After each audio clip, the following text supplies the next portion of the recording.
So, this is a much shorter video covering the possibly most important thing that I put in my last video. This is for the people who don't want to spend 53 minutes for a full tour of the Raspberry Pi. If you want to use a Raspberry Pi with a laptop as your interface, so in other words, if you don't have a monitor or a keyboard, a basic installation of Raspberry Pi will not run on a laptop, as in connected via the network. To connect via the network, you need either SSH, which is command line based only, or you need VNC. And neither of these protocols is activated by default on a Raspberry Pi. So if you have a keyboard and monitor, you can plug them in and switch them on.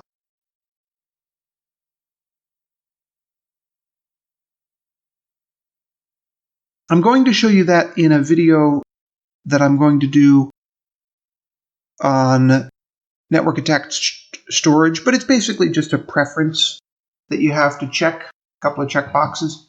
But if you can't get into the Raspberry Pi to begin with because all you have is a laptop, you need to use a different workaround. So the workaround is, first of all, you flash an SD card with a Raspberry Pi operating system that you like. So you could do the default one, which includes a graphical user interface, but not a lot of software.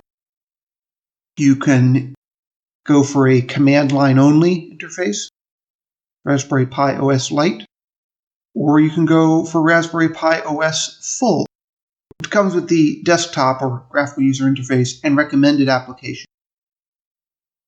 And there are a bunch of other choices. Unfortunately, I don't know the tricks for the other operating systems.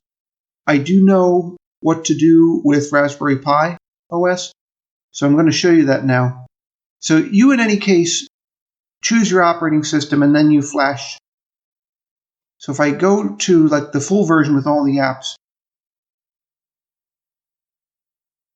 it hesitates a bit, obviously. And there it is, Raspberry Pi OS Full, 32-bit. Then you choose an SD card. In this case, actually, this SD card has something on it, so I'm not going to actually flash it. But if I chose it, I would then have the option of writing it, and it would write a new operating system on SD card. So we start out in this PC, which is sometimes called my computer. It goes by a few different names in different Windows versions. And here you can see all my drives that are at least mounted presently. So we have the C drive, which is my main Windows hard drive. I have the D drive, which is my DVD. I have the E drive, which is not actually compatible with Windows. This is formatted for Linux. If I double-click it, it asks me if I want to format it, and I should not, because I want it to run in Linux for my Raspberry Pi. So that's one partition of the SD card, and this is the other partition, which is the boot partition in FAT32 format. So what do I want to do with this? Well, inside are all the files for setting up the system at boot. And if I want to boot the system with SSH already activated, without any manual configuration, because of course if I can't get into the system, I can't do it manually, I have to create a text file, a very basic text file. So I could conceivably use Notepad, for example.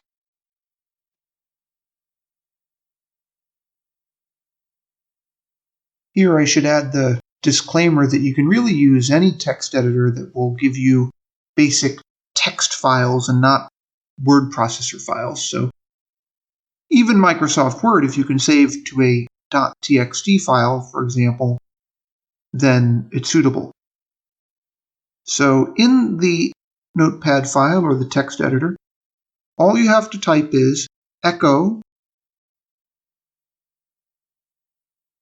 is on, period. The period is important. And then we save as, and then I save this into the G drive, meaning the boot partition of the SD card, as SSH. I don't think it gives me the option of no yet. I think it gives me. Well, let's see if it'll let me save it without the suffix, because you don't want to save it with the text suffix. Let's see if it lets me do it. No. So what I have to do now is remove the suffix. So, rename. You want to have your suffixes activated in your View tab. So it gives me a warning that it might become unusable because that's presuming it's a Windows file. But it's not a Windows file. It's for running in Raspberry Pi, so I am sure I want to change it.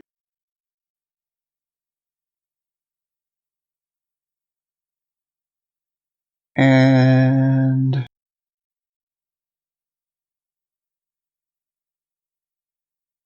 what else have I got here? I guess that's basically it. So if you run the Raspberry Pi with this SD card as its boot drive, which you would, it will then be capable of accepting an SSH connection.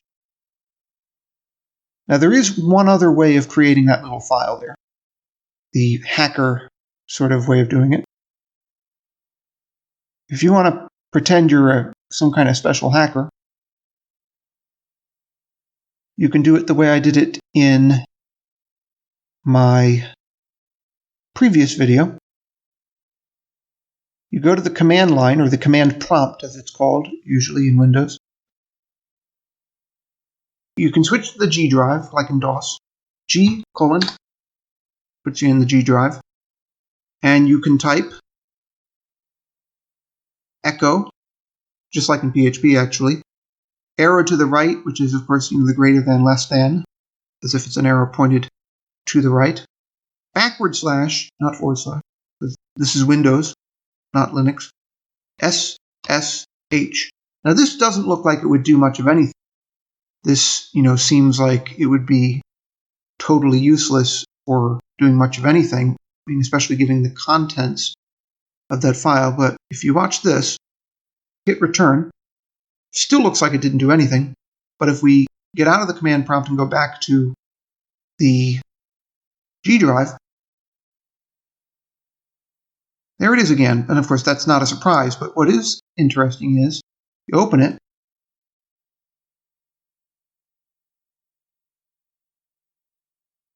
and we'll have to pick another text editor here. Echo is on. That command I just ran generated the text automatically. You definitely want to put echo is on, period, when you make this file manually. But this is the automated way to do it. I just proved the value of it, that if you do it the hacker way, it'll automatically put the correct text in the file, and it will automatically remove the suffix. So there is a second step to this if you really want to do it. I'll show you that next. So moving to the next step here, we have the command prompt, and we will attempt to SSH into the Raspberry Pi. However, we have to find out the IP. So we'll call up Advanced IP Scanner again, as seen in the previous video.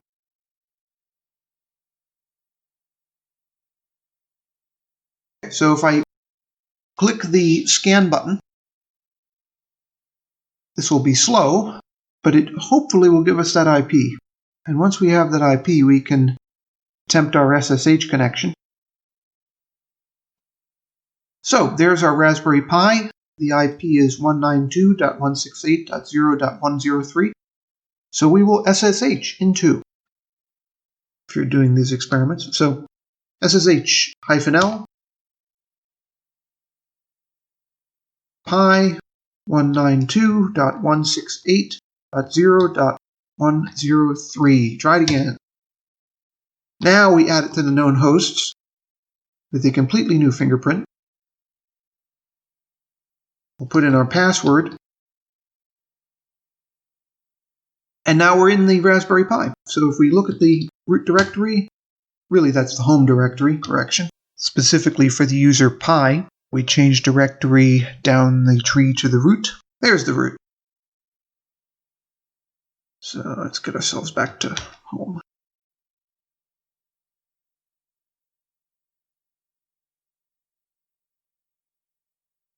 All right, so we're back where we are. Now, I said that there's more you can do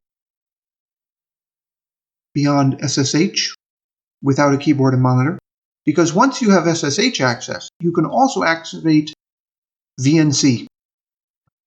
So sudo raspi config. This is the general configuration command if you want to configure a Raspberry Pi from the command line. It's not just for VNC. So it's going to ask us things like localization options. So we'll quickly set up the localization. Locale. Delays a little bit. Then we jump to the Czech Republic, where I'm based. Then British keyboard. And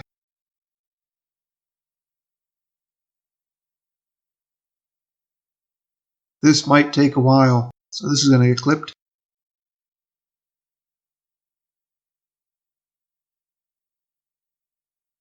Now, interface options, VNC, there it is. SSH is already enabled, so now we just enable VNC.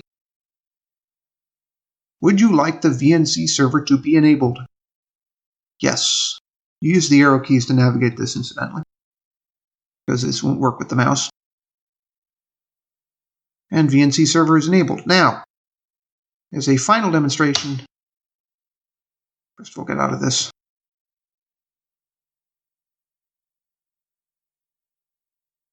You have to use the side arrows to get down to the bottom menu. Finish. So we'll exit out of this and go to VNC, and I'll show you what that's like. So this is the VNC viewer mentioned earlier, and you can see I have other projects that I've worked on with this, but we'll have a new connection. And actually, I think I have to get rid of this one, because that conflicts with the one I have. Yes, get rid of it. So new connection. 192.168.0.103. Check the other options. Looks all right. Okay. And now we will connect. Put in the username. Put in the password.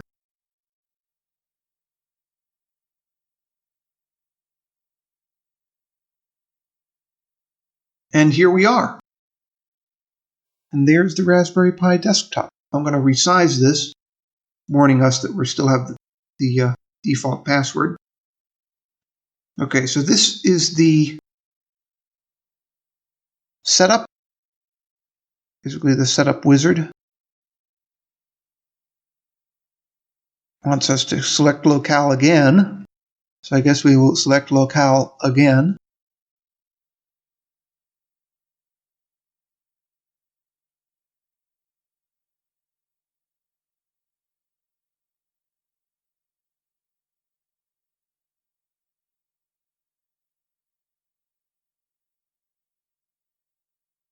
And you get the idea. We're basically in the Raspberry Pi. I can finish this setup and use it as if I had a keyboard and monitor, completely from my laptop.